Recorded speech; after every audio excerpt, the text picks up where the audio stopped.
네,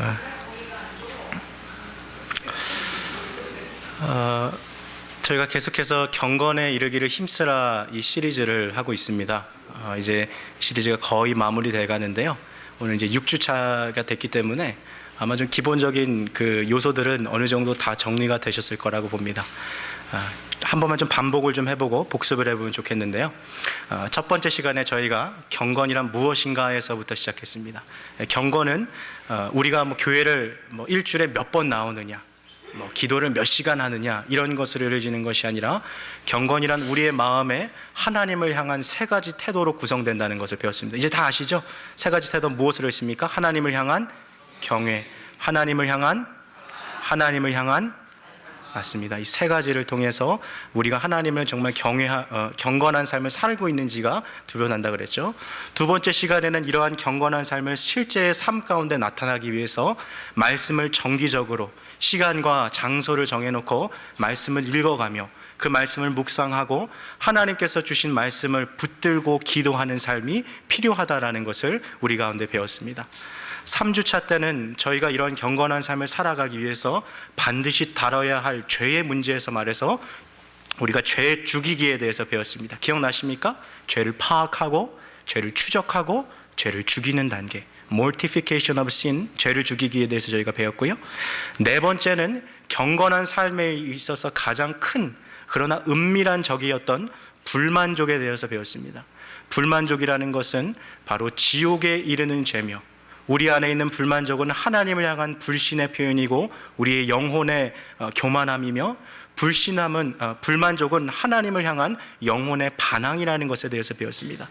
지난주에 우리는 사랑에 대해서 하나의 더 빌딩 블록을 쌓아서요, 나를 힘들게 하는 그 사람이 있는 그곳이 바로 내가 있어야 할 공동체라는 것에 대해서 함께 나누어 보았습니다. 자, 오늘은 이 경건에 이르기를 힘쓰라 이 6번째 시간입니다. 오늘은 특별히 영적 자기 진단이라는 제목으로 함께 우리의 이 말씀과 하나님이 주신 은혜를 좀 나눠보고자 합니다. 저 스탠포드 대학에서 경영학 교수로 일하고 있고 현재 미국 경영학의 대부라고 불리는 사람 중에 짐 컬린스라는 이름의 교수님이 있습니다. 이분이 지난 5년 동안 2천여 명의 사람들을 인터뷰하고 6천여 개의 아티클, 논문들을 다 연구하면서 그 3천억 바이트나 되는 그 엄청난 데이터를 다 분석하고 연구한 결과 이 오랜 연구를 책으로 출판하며 그는 아주 흥미로운 이 책 제목을 지었습니다. 벌써 이 책이 나온 지 한 10여 년이 지났는데요. 이 책 제목이 영어로 Good to Great 이라는 제목입니다. 한국어로 번역하면서 좋은 기업을 넘어 위대한 기업으로라는 제목으로 번역이 됐는데요. 사실 이 책의 제목은 영어로 Good to Great이라는 아주 단순한 제목이었어요. 이 책에서 짐 컬린스는 미국의 기업들을 연구하다가 자기가 발견한 아주 흥미로운 사실을 책에 기록해 놓았습니다. 책 서두에서 그는 이렇게 말합니다. 대개의 사람들이 제법 좋은 삶을 살게 되는 바로 그 순간부터 위대한 삶으로의 꿈을 접는다. 다시 한 번만 인용하겠습니다. 대개의 사람들이 제법 좋은 삶을 살게 되는 그 순간부터 위대한 삶의 꿈을 접는다. 큰 꿈을 가지고서 기업을 시작했던 수많은 기업인들이요, 자기가 목표한 것에 도달하지 못했다 하더라도 회사가 어느 정도, 비즈니스가 어느 정도 안정화되고 수입이 보장되면 거기에 안주하고 더 나아가지 못한다라는 거예요. 짐 컬린스는 그의 책에서 지금도 CEO들 사이에서 많이 회자되고 있는 아주 유명한 명언을 남겼습니다. 이 책이 한 두께가 이 정도 되는데요, 이 책에서 가장 유명한 한 문장이 바로 이것이에요. Good is the enemy of great. Good is the enemy of great. 한국말로 번역하면 좋은 것이 위대한 것의 적이다 라는 바로 이 문장이었어요. 좋은 것이 위대한 것의 적이다. 언뜻 들으면 이해되지 않는 이 문장 깊숙한 것에는 이런 내용이 있습니다. 이 세상에 위대한 학교가 많지 않은 이유는 이 세상에 좋은 학교가 많이 있기 때문이다. 이 세상에 위대한 정부가 없는 것은 대개 좋은 정부가 있기 때문입니다. 이 세상에 위대한 삶에 도달한 사람이 거의 없는 이유는 좋은 삶에 쉽게 정착하기 때문입니다 라고 말했습니다. 오늘 이 짐 컬린스가 이야기했던 좋은 것은 위대한 것의 적이다라는 이 렌즈를 가지고요, 오늘 우리의 신앙생활을 한번 이렇게 들여다보았으면 좋겠습니다. 왜 우리의 믿음이 더 이상 자라지 못하고 현재의 이 상황에 정체하고 있는 것일까요? 우리는 왜 믿음이 그대로 머물러 있는 것일까요? 그것은 아마도 우리 대다수가 현재 우리의 신앙생활에 대해서 만족하고 있을 것이기 때문입니다. 사실 만족이라는 단어보다도요, 더 어울리는 단어는 안주라는 단어겠습니다. satisfaction보다는 complacency겠죠. 만족보다는 안주. 만약 오늘 우리가 누구인가가 우리에게 와서 우리에게 그리스도인으로서의 삶의 점수를 매겨보라 한다면 여러분들 자신의 삶에 대해서 몇 점이나 주시겠습니까? 그래도 겸손히 미덕이라고 사람들에게 이야기할 때 그리스도인으로서의 제 점수는 한 20점 혹은 30점, 넉넉하게 줘도 한 40점 정도 될 것입니다라고 이렇게 낮은 점수를 줄지도 모릅니다. 그러나 실제로 많은 그리스도인들의 마음속에는요, 자신을 위대하다고 평가하지는 않지만 그래도 나쁘지는 않은 꽤 괜찮은 그리스도인으로 평가하는 사람들이 많이 있다는 것입니다. 오늘 우리들의 모습처럼 지금 주일 아침에 이 오전에 다른 곳까지 아니하고 주일날 예배에 참석하고 나름대로 11조도 잘 내고 심각하게 나쁜 죄를 짓지 않고 있고 나 정도 이렇게 신앙생활하면 그래도 괜찮은 그리스도인 아닌가? 나처럼 신앙생활하지 못하는 사람들도 얼마나 많지 않은가? 이 정도면 된 거 아닌가? 나는 그래도 지금 죽으면 천국에 들어갈 자신은 있지. 나는 여전히 그래도 하나님의 자녀이지 않은가? 이런 식으로 스스로의 신앙과 믿음에 안주하는 것이죠. 만일 우리가 이러한 태도와 자세로 신앙생활을 이어나간다면 우리가 5년이 지나고 10년 혹은 20년이 지나가도 우리의 믿음은 더 한 발짝도 자라지 못한 채 오히려 그 자리를 맴돌게 될 것입니다. 참으로 안타까운 것은요, 교회를 이렇게 살펴보면 교회를 정말 수십 년 동안 다녔음에도 불구하고 교회 다닌 지 이제 5년 혹은 10년도 채 되지 않은 분들이 더 믿음이 좋은 것을 본다는 것입니다. 불신자로 평생을 살아가다가 회심한 지 얼마 안 되었음에도 불구하고 모태 신앙을 가지고 평생 교회에서 살아온 분들보다도 성품도 더 성숙하고 믿음의 분량도 더 크고 사랑과 희생의 정신이 더 강한 분들을 우리가 종종 보게 된다는 것입니다. 성경의 말씀처럼 처음 된 자가 나중되고 나중된 자가 먼저 되는 이러한 일들이 도대체 왜 일어나는 것일까요? 앞서 그 짐 컬린스가 이야기한 바로 그 이유를 오늘 좀 인용하고 싶습니다. 좋은 것이 위대한 것의 적이 되기 때문입니다. 즉 자기 스스로를 좋은 그리스도인이라고 생각하고 있기 때문에 더 자라야 할 필요나 이유에 대해서 전혀 느끼지 못하고 있는 것입니다. 그리스도인으로서 자라가는 데 있어서 가장 큰 장애물은 바로 내 자신을 좋은 그리스도인이라고 생각하는 바로 그런 것이라는 것입니다. 세상을 보면 한 가지 흥미로운 현상이 있습니다. 여러분, 다이어트는 누가 할까요? 뚱뚱한 사람, 몸무게 많이 나가는 사람이 다이어트 합니까? 아니요, 꼭 그렇지만은 않은 것 같아요.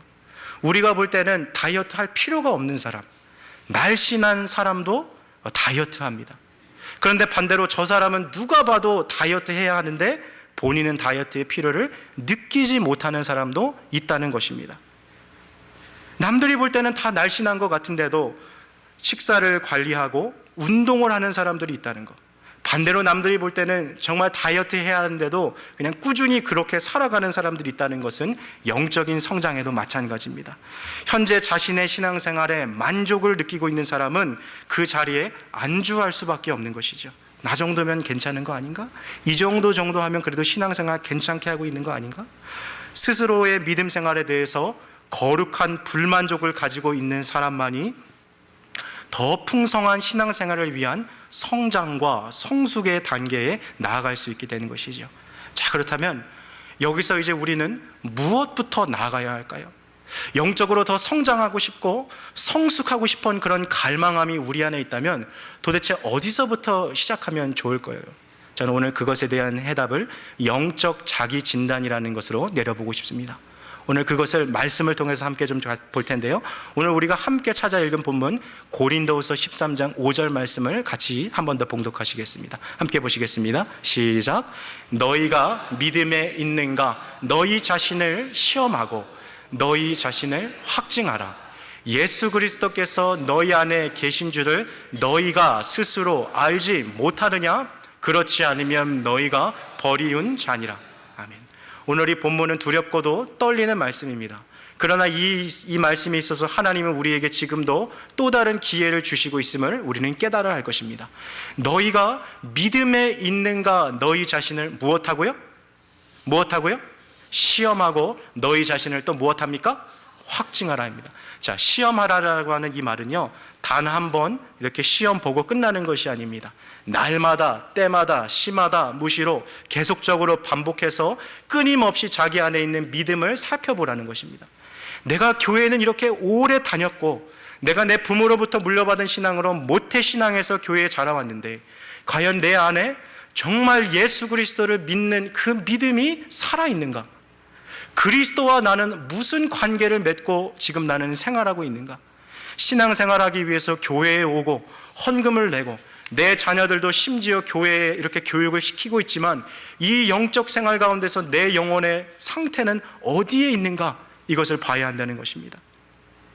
특별히 오늘날 교회 안에서 있는 가장 큰 문제는요, 우리 자신의 영적인 상태에 대해서 잘 모를 때가 많이 있다는 것이에요. 내가 지금 어디에 머무르는지도 모르고 어디로 나아가야 하는지, 문제를 발견하지 못해서 문제의식이 없다 보니까 해결에 대한 방책도 없다는 것입니다. 그래서 오늘 먼저 말씀을 조금 더 깊게 보기 전에요, 우리의 영적인 상태를 한 4가지로 좀 이렇게 살펴봤으면 좋겠습니다. 제가 나눠드린 주보의 설교 노트를 참고해 보시면 거기에 표가 하나 들어있습니다. 우리가 하나님 앞에 나아가는 이 영적 상태는 크게 2가지에 의해 좌우됩니다. 표의 세로선, 죄에 대한 의식, 내가 얼마나 죄인인지 그것을 어느 정도 아는가에 의해서 판가름되고요, 가로선은 은혜에 대한 의식입니다. Awareness of grace. 내가 과연 내 삶의 은혜를 얼마나 알고 있는지, 지금 내 삶에 있어서 내가 하나님 앞에 철저한 죄인이라는 것, 내 안에 죄를 보고서요, 죄에 대한 의식이 높아요. 그리고 동시에 그 죄에도 불구하고 내 삶 가운데 역사하시는 풍성하신 하나님의 은혜를 봤어요. 죄와 은혜에 대해서 의식이 높은 사람은 어떻습니까? 그 표의 칸에 보시면 뭐라 써 있어요? 성장이 있어요. 성장. 죄와 은혜에 대해서 의식이 높은 사람은 영적으로 성장하게 되어 있어요. 자, 그러나 내가 죄인이라는 사실에 대해서는 잘 알고 있습니다. 내 죄에 대해서는 잘 깨닫고 있어요. 그러나 이 죄에 대해서 역사하시는 하나님의 은혜에 대해서는 잘 깨닫고 있지 못하는 사람은 어떻습니까? 정죄, 그 마음에 길트가 있는 거예요.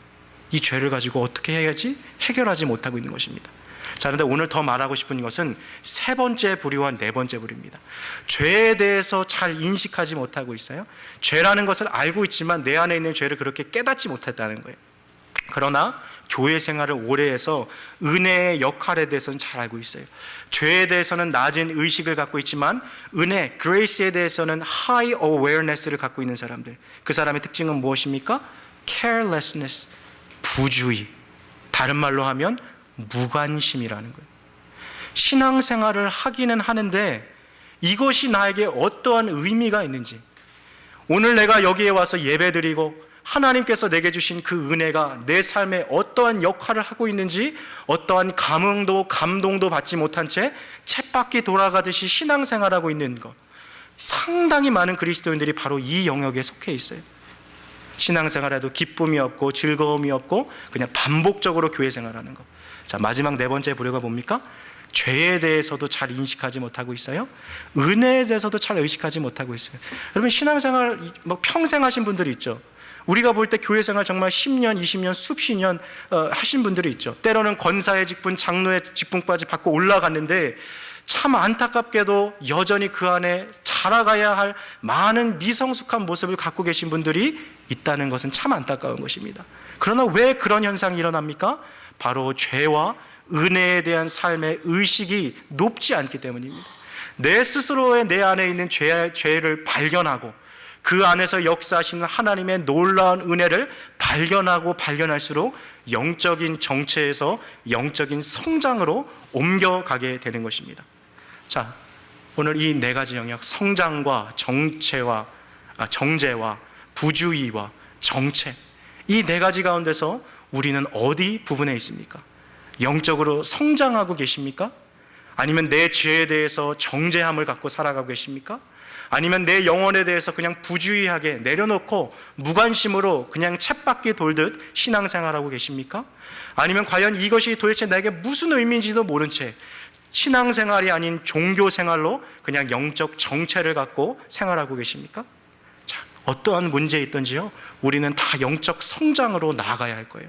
죄에 대해서 의식을 높게 갖고 우리의 삶 가운데 역사하는 그 높은 은혜에 대한 의식을 가져야 할 것입니다. 그렇다면 이 과정을 우리가 어떻게 이루어가겠습니까? 바로 하나님의 말씀을 보는 것입니다. 오늘 저는 영적 자기진단을 3단계에 걸쳐 이야기할 것입니다. 첫째로 말씀을 보라, 둘째로 자신을 보라, 셋째로 구원자를 보라, 이 3단계로 가져갈 텐데요. 첫 번째는 말씀을 보는 것입니다. 지금 여기 계신 분들 중에 집을 한번 생각해 보십시오. 집에 가라지가 있으신 분도 있고 집에 베이스먼트가 있으신 분도 계실 거예요. 지금은 미국이 베이스먼트나 가라지가 다 좋아서 이 전등을 스위치를 키면 다 나오지만, 옛날에 미국엔 70년대 60년대 이런 영화들을 보시면 베이스먼트 내려갈 때 주인공들이 이렇게 손전등을 들고 내려가는 거, 혹은 플래시라이트를 가지고 내려가는 그런 모습들을 보신 적이 있을 겁니다. 주인공이 이 베이스먼트에 내려갑니다. 컴컴한 베이스먼트에 플래시라이트를 들고 내려갔어요. 그 어두운 곳에 플래시라이트를 비춰보니까 그동안 잊고 살아갔던 자기의 지난날의 추억이 담겨있는 앨범 하나를 발견하게 되는 거예요. 자기가 지나온 국민학교 때 가족들과 함께 여행 가서 찍은 사진, 중고등학교 때 친구들과 함께 사진, 웃음과 즐거움을 불러일으킬 수 있는 참 좋은 것을 발견했어요. 그런데 그 플래시라이트를 비치고 이 베이스먼트를 조금 더 비추다 보니까 진작에 버렸어야 했던 것, 참 좋지 않은 그 기억을 떠올렸던 것, 이미 쓰레기 더미가 되어버린 것, 이미 철이 지나서 시대를 한참 뒤떨어진 고장난 라디오와 같은 것들을 또 발견하게 된다는 것입니다. 마치 이 한 사람이 플래시라이트를 가지고 베이스먼트에 자기에게 무엇이 있나 살펴보는 것처럼 오늘 우리의 영혼을 하나님의 말씀의 플래시라이트로 비춰봐야 할 필요가 있는 것입니다. 내 안에 이러한 은혜가 있구나, 내 영혼 안에 하나님이 주신 지나온 삶에 이런 넘치는 은혜들이 있었구나, 지금도 내 삶 가운데에서 하나님께서 버리라고 말씀하시는 이 더러운 죄악들이 내 안에 있구나 하는 것을 그 말씀의 플래시라이트로 비춰보는 것이죠. 그것을 위해서 오늘 5가지 관점으로 질문을 가지고 성경을 바라야 할 것입니다. 한번 노트를 보시겠습니까? 첫 번째 질문은 무엇입니까? 믿어야 하는 약속이 있는가? 하나님의 말씀을 보는데 말씀은 보지만 약속을 믿지 않진 않았습니까? 왜 우리가 기도하지 않을까요? 구하라 그러면 주실 것이요, 찾으라 그러면 찾을 것이요, 문을 두드리라 그러면 열릴 것이니 구하는 이마다 받고 찾는 자가 찾고 두드리는 이에게 열릴 것이라. 너희가 받지 못하면 구하지 아니하기 때문이라고 야고보에서 말씀하고 있어요. 지금 미국이요, 복권 때문에 난리가 났습니다. 그렇죠? 그 복권을 산 사람들은 자기가 이거 당첨되면 나 이거 뭐 하겠다라고 그런 꿈을 갖고 살아갑니다. 그러나 기도하는 우리들은 얼마나 큰 기대를 가지고 살아가고 있습니까? 기도하면서도 돌았으면 과연 하나님이 나 이거 들어주실까? 하는 불신을 갖고 살아가고 있지는 않습니까? 과연 믿음을 우리가 믿어야 하는 하나님의 말씀에 약속이 있는가? 이것을 통해서 바라봐야 한다는 것입니다. 자, 두 번째 무엇입니까? 순종해야 하는 명령이 있는가? 하나님께서 분명히 나를 의지하고 따라오라 하셨는데, 내 지혜를 경험을 의지하지 말고 주님을 의지하고 오라 하셨는데, 서로 사랑하라고 말씀하셨는데, 용서하라고 말씀하셨는데 여전히 내 안에 잠재되어 있는 미움과 분노, 이런 것들이 머물고 있는 것은 아닌가? 세 번째 무엇입니까? 피해야 하는 죄는 없는가? 내 안에 있는 게으름들, 내 안에 있는 영적인 나태함들, 내 안에 있는 음란함들, 또 내 안에 있는 이 엄청난 이 미움들, 이런 피해야 하는 죄가 있지는 않은가? 네 번째, 주의를 기울여야 하는 경고는 없는가? 주야로 하나님의 말씀을 묵상하라 하셨고 어디를 가든지 이 말씀이 내 입에서 떠나지 말라고 하셨고, 하나님께서 마귀가 우는 사자같이 우리를 삼킬 자를 찾고 있기 때문에 깨어서 기도하라 하셨는데 그 경고에 내가 등한시하진 않았는가? 자, 다섯 번째 무엇입니까? 따라야 할 모범은 없는가? 그래, 아브라함이 갈 길을 알지 못하고 믿음으로 나아갔던 것처럼 나도 지금 내일 내 삶에 어떠한 것이 펼쳐질지 모르지만 믿음을 가지고 나아가야 하는 것 아닌가? 홍해와 같은 이 문제가 내 앞에 놓여 있고 거인 골리앗과 같은 그런 해결할 수 없는 상황이 놓여 있지만 믿음으로 담대하게 내가 하나님 앞에 나아가야 할 모범이 있지는 않은가?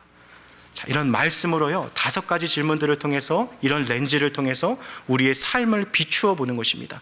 말씀의 플래시라이트를 비췄을 때, 손전등으로 마치 베이스멘트를 비치듯이 우리의 말씀을, 하나님의 말씀을 통해 우리가 더욱더 성장해야 하고 우리가 변화시켜야 하고 끊어내야 할 어떠한 새로운 모습들이 우리 안에 있다는 것을 발견하게 되는 것입니다. 신앙의 중심은 내가 아니라 하나님입니다. 내가 만족하는 신앙생활을 하는 것이 아니라 하나님께서 나를 보시면서 나를 어떻게 평가하시는지 그것에 대해서 더 민감하게 나아가야 할 필요가 있는 거예요. 자, 영적 자기진단의 첫 번째 과정 뭡니까? 말씀을 보는 거예요. 말씀을 통해서 하나님의 그 음성과 뜻을 분별하는 것입니다. 플래시라이트를 켰어요. 자, 두 번째 단계 무엇입니까? 자신을 보는 것입니다. 자기 자신을 보는 거예요. 첫 번째 이 영적 진단의 단계가 자기 말씀을 보는 것이라면, 두 번째 단계는 말씀을 통해서요, 우리의 내면을 살펴보는 거예요. 특별히 이 두 번째 과정은요, 구체적인 죄들을 찾는 것입니다. 성경을 사용하는 거예요. 이 말씀을 이 영혼의 선종등으로 사용해서 우리의 영혼을 비춰서 이 안에 도대체 뭐가 있는지를 좀 보는 것이죠. 여기 계신 분들 중에 혹시 성당 가보신 적 있으십니까? 성당 건물 안에 유럽에 여행 같은 데 가보셔도 꼭 피할 수 없는 게 꼭 성당, 그 여행이 성당 안에 들어가는 거지 않습니까? 성당에 가면 교회에 없는 하나의 이 구조물이 하나 있는데, 대부분 성당 이렇게 가보면 이 사제님 기준으로 보면 왼쪽 앞에 항상 있더라고요. 바로 고해성사 하는 데요. 사람들이 와서요, 천주교 신자들이 와서요, 그 고해성사실 안에 들어가서 사제에게 자기의 죄를 고하죠. 지난 한 주에 제가 이런 죄를 졌습니다. 거짓말을 했습니다. 제가 가정에 불성실을 했습니다. 이러한 죄들을 고백하면 사제가 그 이야기를 듣고서 그 신부님이 그 죄가 사했다는 것을 선포해 주죠. 그로 말미에서 죄가 사함받는 그 모든 과정이 천주교의 교리입니다. 그러나 이것은 성경의 가르침과 정면으로 위배되는 것이죠. 하나님과 사람 사이의 유일한 중보자는 누구밖에 없으십니까? 예수 그리스도밖에 없어요. 오직 우리는 예수 그리스도를 통해서만 죄를 받을 수 있습니다. 그러나 천주교는 이 안에 사람을 갖다는 거죠. 성경의 가르침에 정면으로 위배되었어요. 그러나 한 가지 흥미로운 사실은, 천주교는 바로 그 잘못된 교리 때문에 한 가지 극단적인 오류에 빠지는데, 사람들이 자기의 죄를 하나도 남김없이 사제한테 고백해야 하는 것이죠. 자, 이러한 일 때문에 천주교 역사를 찾아보면 아주 흥미로운 사건이 하나 벌어졌습니다. 주일학교 어린이를 앉혀놓고 죄에 대해서 사제가 이야기하는데요, 이런 게 있지 않겠어요? 오늘도 우리들도 살다 보니까요, 죄를 지었는데 너무 바쁘게 살다 보니까 죄를 까먹었어요. 죄를 지은 것을. 그럴 때 있을 수 있겠죠? 죄를 지었는데 죄가 죄인지도 모르고 살아왔어요. 이런 것을 주의하기 위해서 천주교에서는 뭘 하냐면, 사람들에게 죄의 그 목록, 명단을 만들어서 그것들을 불러일으킵니다. 이 천주교 역사를 살펴보면 사제가 주일학교 아이를 이렇게 앞에 세워놓고 그 죄의 명단을 다 읽어가는 거예요. 예를 들면 이런 거예요. 지난 한 주간 하나님의 존재를 의심하지 않고 살았습니까? 그러면 이 아이가 네 하고 대답하면 그 다음 질문 넘어가는 거예요. 지난 한 주간 자신을 의지하지 않고 오직 하나님만 의지하고 살았습니까? 그럼 아이가 또 네 하고 대답해요. 한번 이런 장면을 상상해 보십시오. 10살짜리 주일학교 어린애가 신부님 앞에 있어요. 그리고 신부님이 100개도 넘게 가는 그 죄의 목록들을 하나하나씩 다 읽어가요. 이 어린아이가요, 이 집중력을 잃어가는 거예요. 그런데 대답은 뭐만 하면 돼요? 네만 하면 되는 거예요.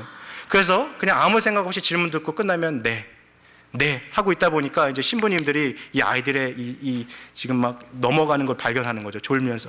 그래서 뭘 물어보냐면 중간에 이런 걸 물어보는 거예요. 당신은 지난 한 주간 검을 가지고 황제를 찔렀습니까? 근데 이 아이가 집중하다가 네. 너 지금 잘 들려. 이게 실제로 천주교 역사 속에서 일어났던 사건이었다는 거예요. 자, 여러분, 이건 뭘 말해주는 것이죠? 죄에 대해서 일일이 하나하나 이것들을 다 사람에게 고백하지 않으면 죄를 용서받지 못한다는 잘못된 교리에서 왔던 천주교의 가르침의 극단의 오류였던 거예요. 자, 그런데 이에 반해서 우리 개신교는 하나님께서 주셨던 올바른 교리를 갖고 있지만 빠졌던 또 하나의 오류가 있어요. 오늘 이거를 좀 조심하자는 거예요. 이게 뭐냐면 이런 거예요. 오늘 예배 시간에 오셨어요? 사제의 은총 시간을 통해서 죄를 회개하는데 이런 거예요. 주님, 나는 죄인입니다. 내 죄를 용서해 주시옵소서. 뭐가 일어난 거죠? 죄에 대해서 너무나도 일반 오류가 우린 또 다른 극단으로 빠졌다는 거예요. 내 자신을 죄인으로 고백하지만 그 죄에 대해서 정말 내 안에 어떠한 죄들이 있는지를 구체적으로 보지 않은 채 주님, 나는 죄인입니다라는 것을 너무나도 overgeneralize, 너무 일반화해서 그것을 하나님 앞에 고백하는 것이죠. 그래서 죄인 되는 것에 참된 어떤 의미 없이 사제의 은총심만에 임하는 것들이 너무 많이 있어요. 그래서 결국에는 아까 우리 표에서 봤던 것처럼 죄에 대한 의식이 낮아지니까 영적인 부주의, 영적인 정체에 빠질 수밖에 없는 것이죠. 제가 너무나도 좋아하는 영국의 설교의 황태자라 불렀던 저 스펄전 목사님이요, 이 문제에 대해서 이렇게 얘기했는데요. 제가 좀 인용해 보겠습니다. 한번 들어보시겠어요?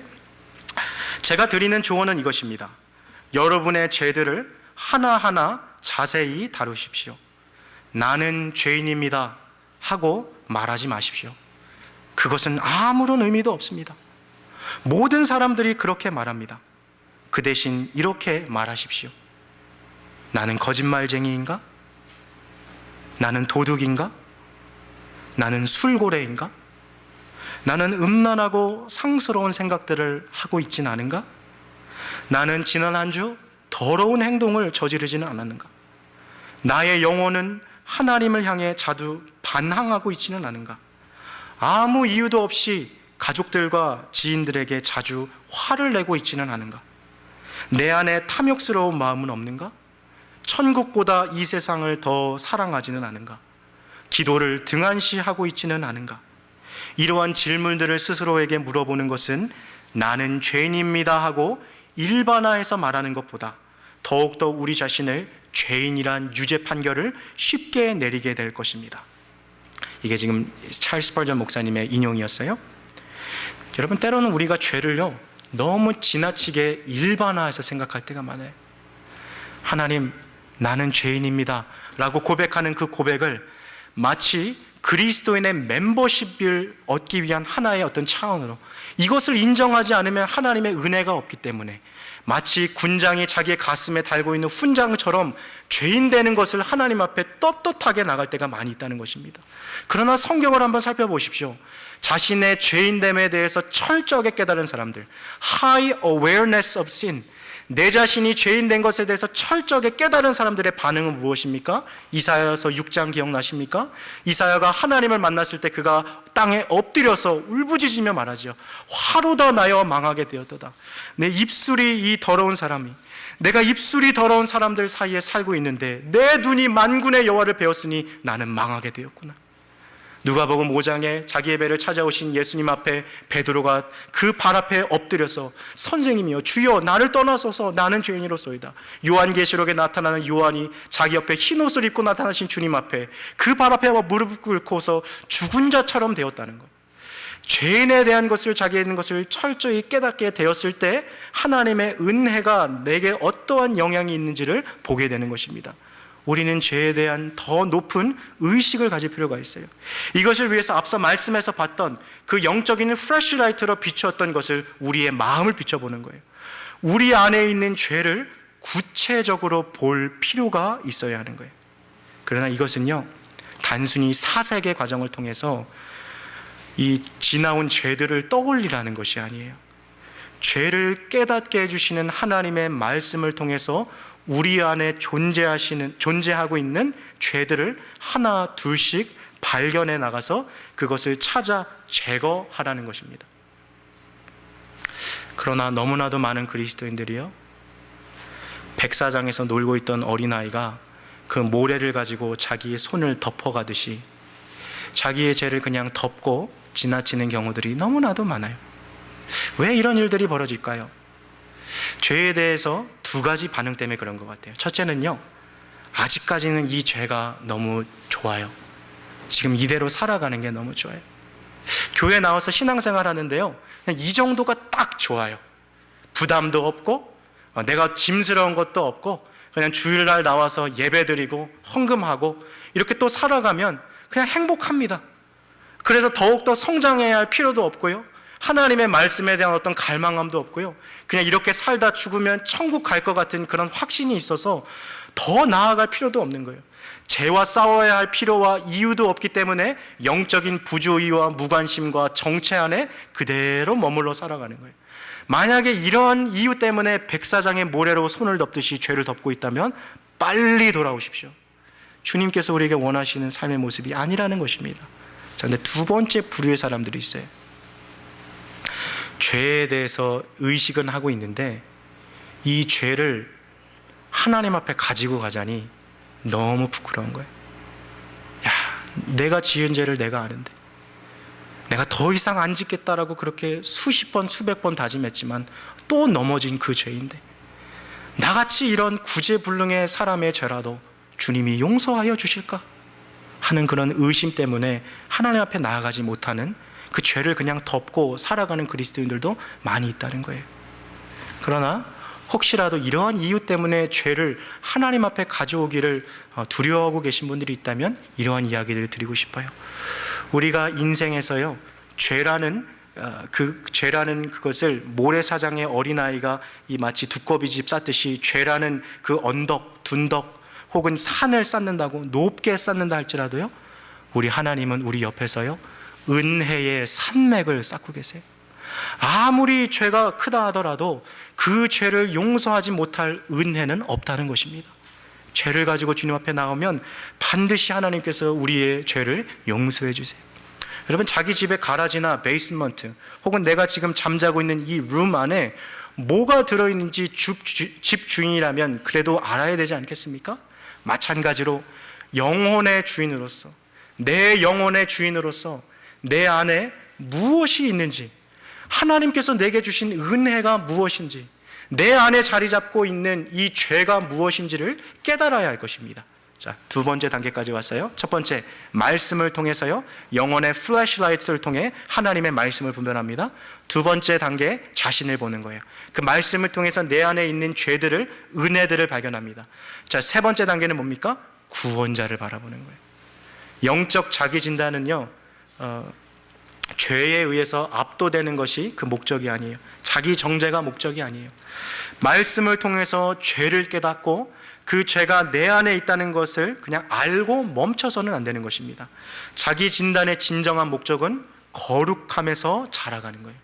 그렇다면 어떻게 거룩함에서 자라갈 수 있습니까? 말씀이 죄라고 말한 거, 내 안에 이렇게 발견했던 더러운 것들을 가지고서, 죄를 가지고 어디로 나아가야 돼요? 십자가 앞에 나아가는 것입니다. 그리고 그 죄들을 하나님 앞에 고백하며 하나도 남김없이 그것을 씻어가며 성령의 도우심과 성령의 힘으로 말미암아 그 죄를 내려놓고 우리의 삶을 새롭게 순종하기로 헌신할 때 거룩함에서 자라갈 수 있어요. 성장함으로 나아갈 수 있다는 것입니다. 영국의 목회자였던 로버트 맥체인 목사님이 이렇게 말했어요.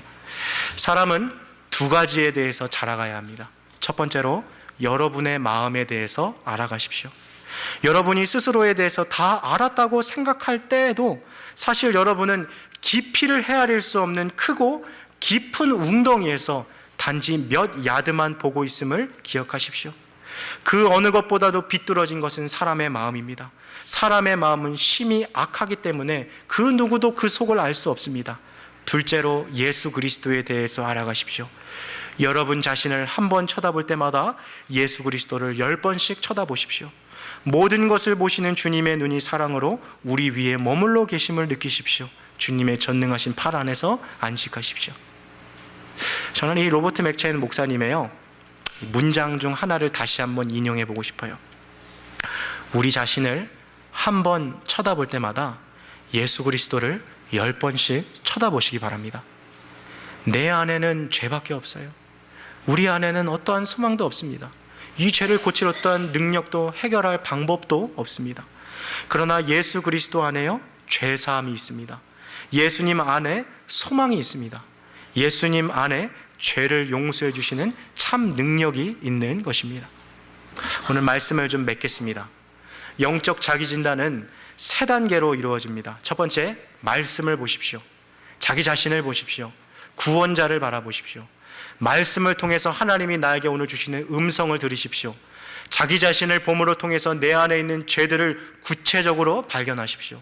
내가 발견한 죄질을 가지고서 구원자 앞에 나아가 구원자의 그 사죄의 은총을 바라보십시오. 이것이 바로 영적 자기 진단의 3가지 단계입니다. 사랑하는 성도 여러분, 우리 중에 완전한 분량에 이른 사람은 아무도 없습니다. 우리 모두는 주님 오시는 그날까지 믿음 안에서 자라가야 하는 사람들입니다. 나 정도면 신앙생활 잘하고 있는 거지 하는 자기 만족과 그 안주함의 덫에 걸리지 마십시오. 스스로 좋은 그리스도인이라 생각하고 머무는 사람은 영적 성장과 성숙을 추구하지 않습니다. 여전히 자랄 수 있는 여지가 우리 안에 남아있음을 기억하십시오. 그리고 날마다 말씀을 보십시오. 날마다 우리 안에 있는 죄를 보십시오.